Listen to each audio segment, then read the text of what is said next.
Anggiat Pasaribu akhirnya mencabut laporannya di Polresta Bandara Soekarno-Hatta, Jakarta, Rabu, tanggal 24 November tahun 2021.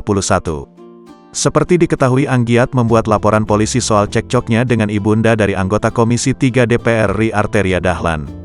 Alasan mencabut laporannya karena dia tak ingin memperpanjang masalah. Ia pun menyampaikan permintaan maaf kepada ibunda Arteria Dahlan atas perbuatannya di Bandara Soekarno-Hatta pada beberapa waktu lalu.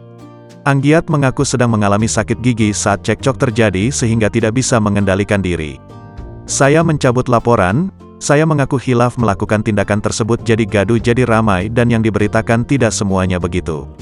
Saya di sini hanya ingin meminta maaf sebesar-besarnya kepada keluarga Bapak Arteria Dahlan dan khususnya ibu yang bersiteru dengan saya pada saat kejadian itu.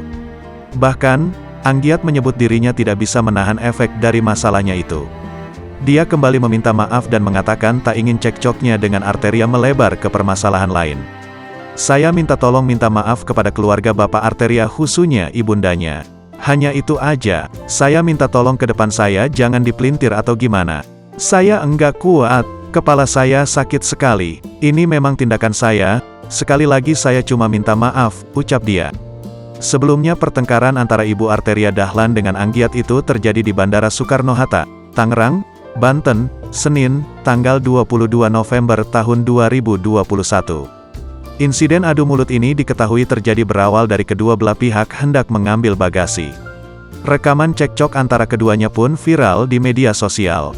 Sebelumnya beredar kabar bahwa Anggiat Pasaribu adalah istri Brigjen TNI Muhammad Zamroni, mantan Dandim 0501, BS, Jakarta Pusat.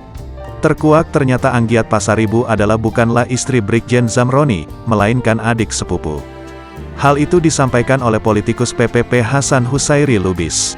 Brigjen Muhammad Zamroni itu abang sepupunya, bukan suaminya Mbak Rindu.